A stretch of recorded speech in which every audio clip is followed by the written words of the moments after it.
अस्सलामुअलैकुम my YouTube family, welcome back to my channel खौफ की आवाज़। अगर आप मेरे चैनल पर नए हैं तो मेरे चैनल को सब्सक्राइब कर दें और साथ ही साथ नोटिफिकेशन बेल के बटन को भी दबा दें ताकि आने वाली हर नई खौफनाक कहानी की वीडियो आप लोगों तक पहुंच सके। उम्मीद करता हूं दोस्तों कि आप सब लोग खैरियत से होंगे और अपने अपने घरों में खुश व आबाद होंगे।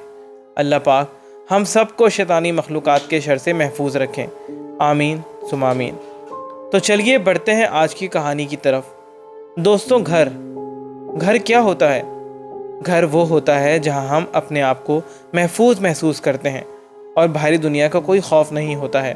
मगर हर घर आपको महफूज महसूस नहीं करवाता है। हर घर की एक हिस्ट्री होती है जो हमें मालूम नहीं होती। इंसानों की तरह घर भी अच्छे और बुरे होते हैं। मतलब कुछ घरों में आकर इंसान को अलग ही खुशी महसूस होती है, मगर कुछ घर ऐसे होते हैं जहां इंसान आकर अपने आप को हर वक्त एक ख़तरे में महसूस करता है और उसको हर वक्त यही डर लगा रहता है कि अभी उसके साथ कुछ हो जाएगा। आज की ये कहानी भी एक ऐसे ही घर के बारे में है जहाँ के रहने वाले उस घर से खौफ खाते थे और उनको उस घर में एक पल का भी सुकून नहीं मिला था। ये कहानी हमें भेजी है खालदा ने, जो हमारे चैनल को शुरू से फॉलो कर रही हैं। अपनी कहानी में वो बताती हैं कि ये बात उस वक्त की है जब कराची का इलाका सुरजानी टाउन मुकम्मल तरीके से आबाद नहीं हुआ था। वहाँ लोग इन्वेस्टमेंट की गर्ज से मकान लेकर छोड़ देते थे क्योंकि वहाँ आबादी ना होने के बराबर थी। हमारे अब्बा के एक बहुत अजीज़ दोस्त ने भी वहाँ एक मकान ख़रीद के छोड़ा हुआ था। उस वक्त हमारे हालात बहुत ख़राब हो गए थे। अब्बा की जॉब चली गई थी और ऊपर से अम्मा की तबीयत इतनी ख़राब थी कि सब कुछ बिक गया था, यहाँ तक कि मकान भी, और हम बहुत ज़्यादा परेशान थे। हमारे घर में हम 6 अफराद थे, मैं, मेरी दोनों बड़ी बहनें, एक बड़ा भाई और अम्मा और अब्बा। तभी मेरे अब्बा के दोस्त ने कहा कि तुम ऐसा करो कि मेरे सुरजानी टाउन वाले मकान में चले जाओ, किराया देने की कोई ज़रूरत नहीं है, अपना वक्त गुजारो, मुश्किल वक्त है, कट जाएगा। फिर क्या था, हम बहुत ज़्यादा सुकून महसूस करने लगे क्योंकि डूबते को सहारा क्या चाहिए होता है, तिनके का ही। अब्बा को भी सुकून था कि जब तक काम नहीं लग जाता है तब तक तो वक्त गुजारें, क्योंकि मकान बेचकर काफ़ी पैसा अम्मा पे लग गया था और बाकी का पैसा अब्बा ने अकाउंट में जमा करवा दिया था क्योंकि उनकी पूरी कोशिश थी कि वो फिर से एक छोटा सा मकान ख़रीद सकें। फिर हम कुछ दिन बाद सुरजानी टाउन के मकान में शिफ्ट हो गए। वो एक ही मंजिला मकान था। ऊपर वाली मंजिल पर बस छत थी और एक स्टोर नुमा छोटा सा कमरा बना हुआ था और नीचे मेन फ्लोर पर 3 कमरे थे, एक किचन था और एक ही वॉशरूम था। लाइट वहाँ आ चुकी थी और मीठा पानी भी भरपूर था क्योंकि उस वक्त आबादी ही नहीं थी। हाँ, अलबत्ता गैस नहीं थी, जिसकी वजह से अब्बा को सिलेंडर लेकर आना पड़ता था। कुछ दिन तो सेटिंग, सफाई और सेटल होने में ही लग गए, मगर जब से हम आए थे अम्मा का दिल बहुत घबराता था, जबकि उनकी तबीयत बिल्कुल ठीक हो गई थी। मगर वो फिर भी कहती थीं कि ये घर मुझे अजीब लगता है, पता नहीं क्यों रात के वक्त भी सुकून नहीं आता है। अब्बा कहते थे कि बेगम तुम अभी अभी बीमारी से उठी हो, तभी ऐसा महसूस हो रहा है। मगर हमें क्या पता था कि अम्मा की बेचैनी बीमारी की वजह से नहीं, किसी और की मौजूदगी की वजह से है। अब तक तो बस अम्मी को ही अजीब सा महसूस होता था, मगर एक रात जब सब घर वाले सो रहे थे और मैं बैठी अपना पढ़ रही थी, मैंने देखा कि कमरे के बाहर से कोई गुजरा है। किसी का साया साफ साफ नज़र आया था। मैं फ़ौरन उठकर कमरे से बाहर आई तो वो वाकई में एक लंबे कद का इंसान था जिसका वजूद अंधेरे में मुझे नज़र आ रहा था। वो भाई के कमरे में चला गया। मैंने शोर मचा दिया कि चोर है, चोर है। मेरी आवाज़ें सुनकर सब घर वाले भी आ गए। मैंने अब्बू को बताया कि अब्बा, सामने भाई के कमरे में कोई गया है, कोई लंबा सा इंसान। सब ये सुनकर बहुत ज़्यादा डर गए। अब्बा ने कहा कि पीछे हो जाओ तुम लोग, मैं देखता हूँ।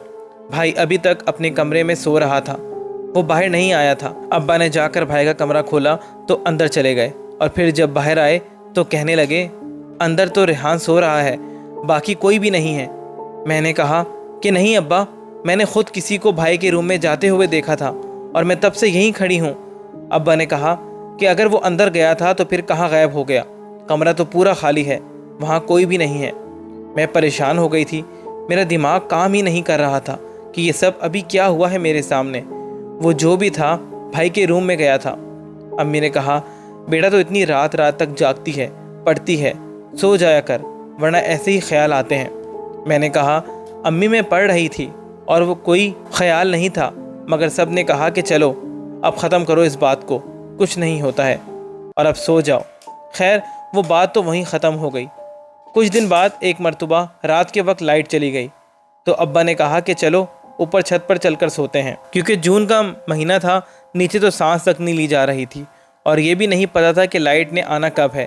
तो हम सब घर वाले ऊपर चले गए और चारपाइयाँ लगा लीं। बातें करते करते सब सो गए। फिर जब मेरी आंख खुली तो मैंने देखा कि मैं अकेली ही ऊपर लेटी हुई हूँ। मेरी दोनों बड़ी बहनें अम्मी और अब्बू मौजूद नहीं हैं। लाइट भी आ गई थी। मैं अपनी चारपाई से उठी तो देखा कि कोने वाली चारपाई पर भाई सो रहा था। नीचे वाले पोर्शन से घर वालों की आवाज़ें आ रही थीं। मैंने उठकर इलाके की तरफ नज़र मारी। पूरा इलाका अलग ही अंधेरे में डूबा हुआ था। चांद की रोशनी पूरे इलाके में फैली हुई थी। सामने की सब के सब मकान खाली थे, वहाँ कोई आबाद नहीं हुआ था अब तक। मैं अभी वहाँ खड़ी आगे पीछे देख ही रही थी कि मैंने देखा कि सामने वाले एक मकान की छत पर एक आदमी बैठा हुआ है। वो उसी वक्त खड़ा हुआ तो उसका कद बहुत लंबा था। वो फिर से वो एक मकान की छत से दूसरे मकान की छत पर भागने लगा। मैं वो हौलनाक मंजर देख रही थी और कांप रही थी कि ये क्या है, इतना लंबा इंसान, क्योंकि वो कोई 15-16 फुट का था। वो बहुत तेज़ी से एक मकान की छत से दूसरे मकान की छत पर टाप रहा था और फिर वो अचानक गायब हो गया। मैं सकते जैसी हालत में उसको देख रही थी कि फिर से अचानक आखिरी मकान की छत पर वो फिर से नजर आया और जैसे ही उसने मुझे देखा, उसका वो देखना बहुत भयानक था। मैं चीख पड़ी। उसकी आंखें अंधेरे में चमक रही थीं और उसकी हंसी बहुत भयानक थी। मेरी चीख सुनकर भाई भी जाग गया और घर वाले भी ऊपर आ गए। मैंने सबको बताया कि सामने कोई है, कोई बहुत बुरा इंसान, मगर किसी को भी वहाँ कोई नज़र नहीं आया। अब्बू ने कहा कि कोई भी तो नहीं है। मैं 2-3 दिन खौफ की वजह से बुखार में मुब्तला रही कि आखिर मेरे साथ ये क्या हो रहा है। अम्मी ने कहा कि बच्ची को 2-2 बार गलत फहमी नहीं हो सकती है। ये इलाका अब अभी आबाद हुआ है, क्या पता कोई और हवाई मखलूक हो। ये बातें अब घर के सभी लोग कर रहे थे। सबके दिल में खौफ सा बैठ गया था। और फिर एक मर्तबा हम तीनों बहनें अपने कमरे में जाग कर बातें कर रही थीं कि हंसते हुए कि हमारे कमरे का दरवाज़ा बजा। बड़ी बहन ने कहा कि कौन, मगर कोई जवाब नहीं आया। बहन ने उठकर दरवाज़ा खोला तो वहाँ कोई भी मौजूद नहीं था। उसने झांका तो देखा कि भाई सहन में सीढ़ियों की तरफ जा रहा है। उसने ज़रा और आगे बढ़कर देखा तो भाई देखते ही देखते वही काला लंबा इंसान बन गया और तेज़ी से छत पर चला गया। बहन ये सब देखकर घबरा गई और बेहोश हो गई। घर में शोर मच गया। जब वो होश में आई तो उसने सब कुछ हमें बताया तो हम सब खौफज़दा हो गए थे, क्योंकि ये सब मजाक नहीं था। अम्मी ने कहा कि आप ये मकान छोड़ दें, यहाँ रहना मुनासिब नहीं है, ऐसा ना हो कि हम कोई नुकसान उठा बैठें। अब्बू ने भी हामी भर ली और अपने दोस्त को सब कुछ बताया। वो भी परेशान हो गए थे। उन्होंने तो ये मकान इसीलिए ख़रीदा था कि जब इलाका पूरा डेवलप हो जाएगा तो वो इसको अच्छे दामों में फ़रोख्त कर देंगे। मगर ज़ाहिर था ये ख़बर उनके लिए भी परेशानी का बाहिस थी कि जो मकान उन्होंने लिया है वहाँ कोई मसला है। अब्बा ने मकान ढूंढना शुरू कर दिया था। इसी दौरान अब्बा की जॉब भी लग गई थी। अभी हम उसी मकान में रह रहे थे। एक रात अम्मी किचन में रात का खाना पका रही थीं। हम अपने अपने कमरों में थे। हमें अम्मी की चीखों की आवाज़ें आने लगीं और साथ ही बर्तनों के गिरने की भी। हम सब भागकर अम्मी के पास गए तो अम्मी कांप रही थीं। अब्बू ने अम्मी को देखा तो फ़ौरन कमरे में ले आए और कहा कि क्या हुआ है रुकैया। अम्मी कुछ बोल नहीं पा रही थी।